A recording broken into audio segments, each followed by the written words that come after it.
No mundo de hoje, a maioria dos cristãos, eles foram ensinados que a fé deles é como se fosse uma crença cega, como se eles estivessem meramente chutando balde, escolhendo cegamente no que eles vão crer, ou por tradição familiar, ou porque conforta o coração deles, enfim, nunca é algo muito fundamentado, justificado. Na verdade, muitos padres e pastores, eles têm ensinado aos fiéis que o conhecimento é algo contrário à fé, que o intelecto ele pode ser algo perigoso, que você questionar é algo imoral, mas lamento informar para o mundo moderno como um todo.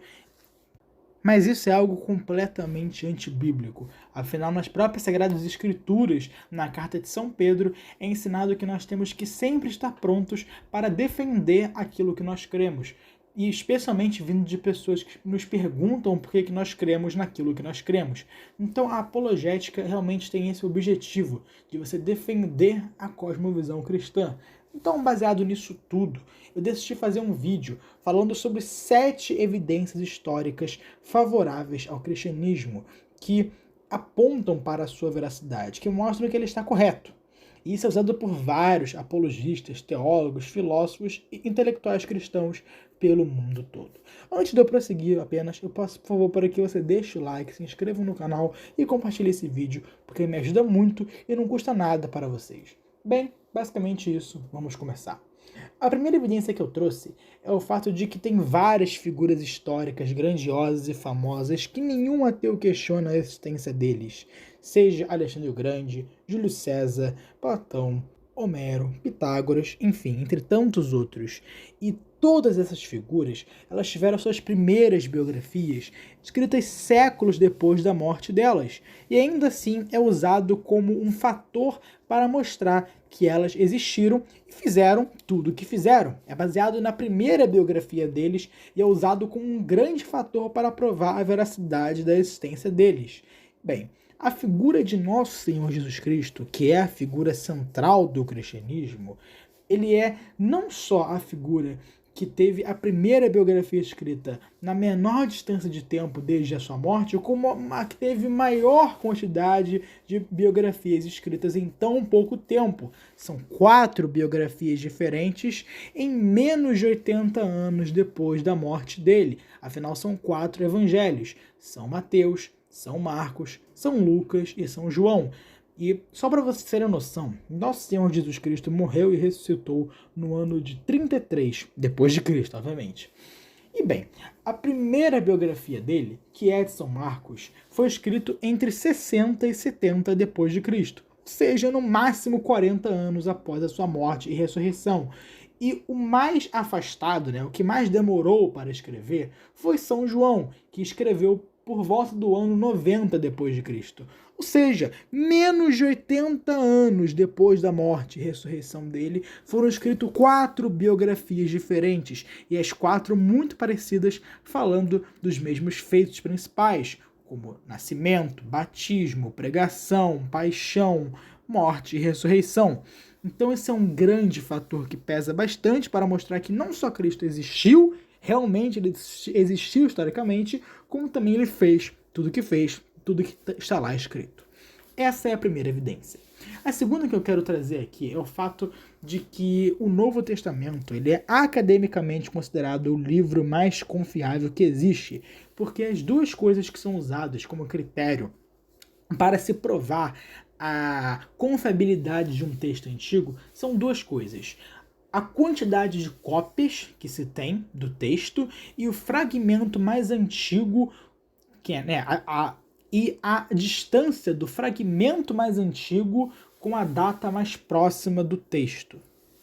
E a distância que tem do fragmento mais antigo para o texto original. E bem, o Novo Testamento ele ganha nos dois e de longe. Para você ter uma noção, só o Novo Testamento ele tem 24 mil cópias.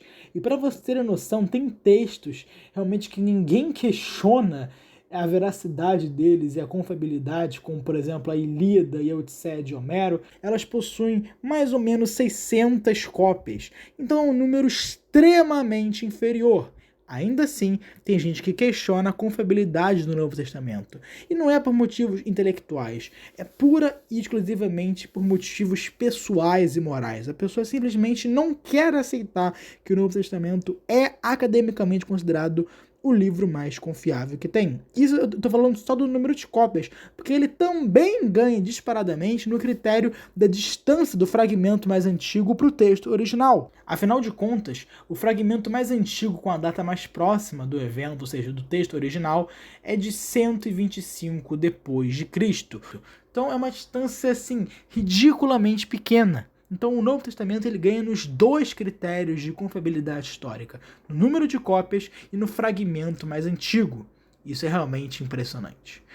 A terceira evidência que eu gostaria de falar aqui é basicamente o fato de que a maioria dos textos sagrados ou eles não falam da história ou eles cometem imprecisões quanto a ela. Mas a Bíblia, e particularmente no Novo Testamento, ela se salva quanto a isso.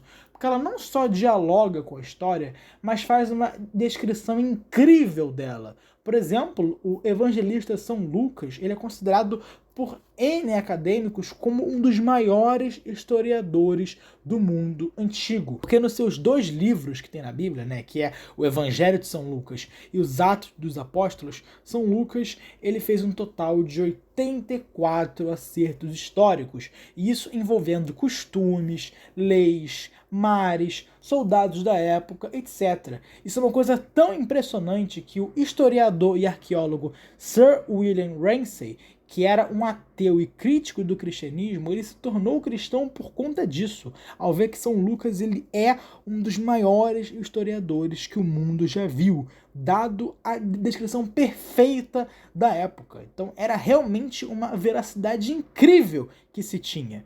Então isso é um peso muito grande a favor da cosmovisão cristã. Agora, a quarta evidência, que eu particularmente acho bem interessante e bem definitiva para mim, é o fato de que se os apóstolos, tal como dizem os ateus, estivessem inventando uma mentira religiosa, eles realmente tivessem criado uma lenda sobre Jesus, enfim, então se isso fosse verdade, eles não iriam falar coisas que podiam ser usadas contra eles. Por exemplo, em Lucas 18:34, quando chamam a si mesmos de sem inteligência. Em Atos 4:13, quando chamam de ignorantes. Marcos 16:14 e 18, quando chamam de incrédulos. Em Marcos 14:50, quando chamam de covardes. E por último, em Mateus 28:17 e 20, quando chamam de duvidosos. E uma coisa bem engraçada e curiosa é o fato de que nos evangelhos é dito que as primeiras testemunhas da ressurreição de Jesus foram mulheres, sendo que na época a testemunha de uma mulher valia o mesmo que a de um cachorro, para vocês terem noção. O testemunho de uma mulher não valia nada. Então, pensem comigo, se os apóstolos realmente estivessem criando uma historinha, uma lenda, eles iriam usar coisas contra eles, eles iriam chamar a si mesmos de ignorantes, de covardes, eles iriam falar que as primeiras pessoas que viram Cristo ressuscitar foram mulheres e usar isso como uma evidência, como uma testemunha. Claro que não, porque o testemunho de uma mulher na época não valia nada, valia o mesmo que um cachorro.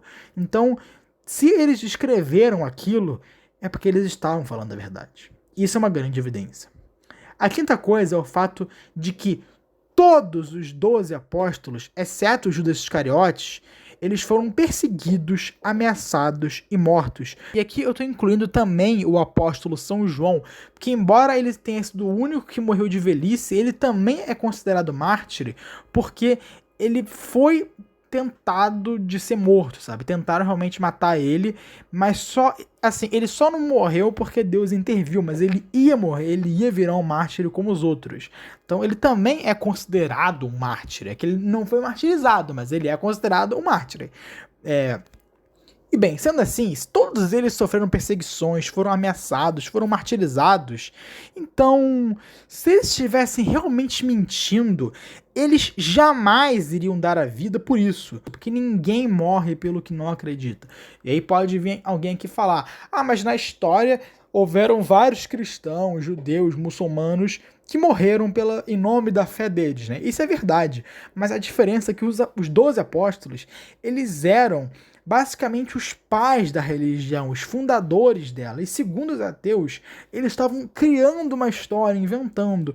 Então você realmente iria morrer para defender uma história, uma mentirinha que você criou? Aliás, que 11 pessoas diferentes iriam morrer por isso? É óbvio que não. Ninguém é louco disso, de realmente morrer por uma mentira que foi criada por si mesmo. Isso é loucura demais acreditar nisso. Então não. Se eles morreram em nome daquilo que eles acreditavam, porque eles tinham um motivo para crer, porque eles realmente viram Cristo ressuscitado e realmente acreditavam nele. E isso aqui, meu amigo, é um argumento muito usado e muito forte, assim, mesmo. A sexta evidência que eu posso falar aqui é que vários historiadores não cristãos do mundo antigo aceitam que Cristo existiu, como por exemplo Tácito, que diz: Cristo foi morto por Pôncio Pilatos, procurador da Judéia, no reinado de Tibério. Outra coisa, vários historiadores judeus mencionam a sua crucificação na véspera da Páscoa. Outro, Luciano, o sático grego, escreve: os cristãos, você sabe, adoram o homem até hoje e foram crucificados por conta disso. Eles são todos irmãos, desde o momento em que se convertem e negam os deuses da Grécia e adoram o sábio crucificado. Flávio Jósefo, historiador judaico-romano, ele também diz: naquela época vivia Jesus, homem sábio, se é que o pode chamar de homem. Ele realizava obras extraordinárias e ensinava aqueles que recebiam a verdade com alegria e fez-se seguir por muitos judeus e gregos. Então são vários historiadores do mundo antigo que não eram cristãos, mas mencionam Jesus e falam dos feitos extraordinários dele. E isso também é um argumento muito forte. E a sétima e última evidência é o fato de que, segundo os registros históricos, mais de 500 pessoas alegaram ter visto Cristo depois da ressurreição.